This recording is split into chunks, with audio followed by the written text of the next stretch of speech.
పోయినవా ఆ బజారు కాలు అంజ కొడుకు మా పెద్దమ్మ కొడుకు పర్మనెంట్ బజార్ నచ్చుడు మా పెద్దమ్మ కొడుకు పోతే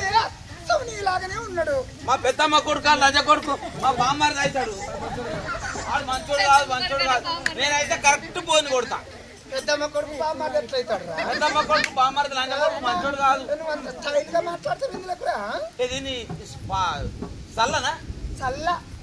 ఎడబెట్టు చిక్కని చల్ల ఆ గురికి ఎంత ఆ పంచకి ఎంత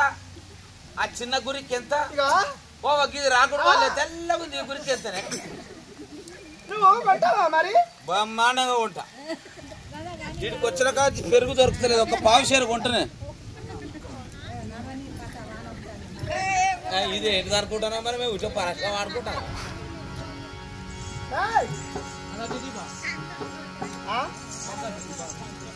ఇంతులారా వినొడి ఇంతులమ్మడి కన్నా వారి గురికి కన్నా నాది గురికి పెద్ద నీ గురికి పెద్దగానే ఉంటుంది యారాలు నా సమతి తోటి వారలు నమ్మే చిట్టి కన్నా నాద చిట్టి పెద్ద ఇచ్చయు కొనుడి మీరు చల్లలమ్మెదానేనిక సఖియలారా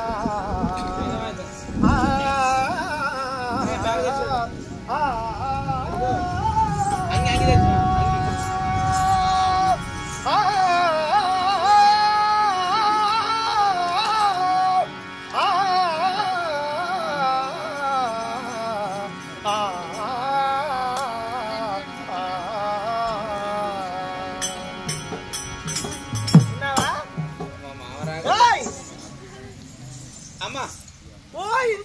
ఓ ఇంటాను ఇంతులు అమ్మేటిది నా సాటి వారు ఉన్నారు నా సాటి వారు అమ్మేదానికన్నా వాళ్ళ గురికి కన్నా నా గురికి పెద్దగానే ఉంటది నీ గురికి పావు కిలో ఉందే పెద్దగానే ఉంటదిరా చూస్తారా నీ గురికి ఇంకా మాట్లాడక మరి అరే నీ గురికి పెద్దది మా యారాలు నా సమతి మా యారాలు నా సమతి కన్నా వాళ్ళ చిట్టి కన్నా ఇంకా ఇంత మందం ఎక్కువనే ఉంటది నా చిట్టి ఈ చిట్టి మంచిగానే ఉంది కానీ ఈ నల్లగా ఉన్న మాగి ఉన్న గురికి ఎవరిది నల్లగా రాకూడదు నన్ను కూర్చో తీసుకుంటావు కదా మరి తీసుకోవాలి సుమా ఇక అసలే మరి ఇక నేను మంచిదాన్ని కాదు మరి చెప్పు ఈ గురికి ఎంత గా గురికి ఎంత ఈ చిన్న గురికి ఎంత ఈ నల్లగా మాగిన గురికి ఎంత ఇగో ఆ చిట్టుకేమో రూపాయి ఇంకో పెద్దది మెస్సుడు గురికి దానికేమో రూపాయినరా మరి పంచకు ఈ పంచకు పావున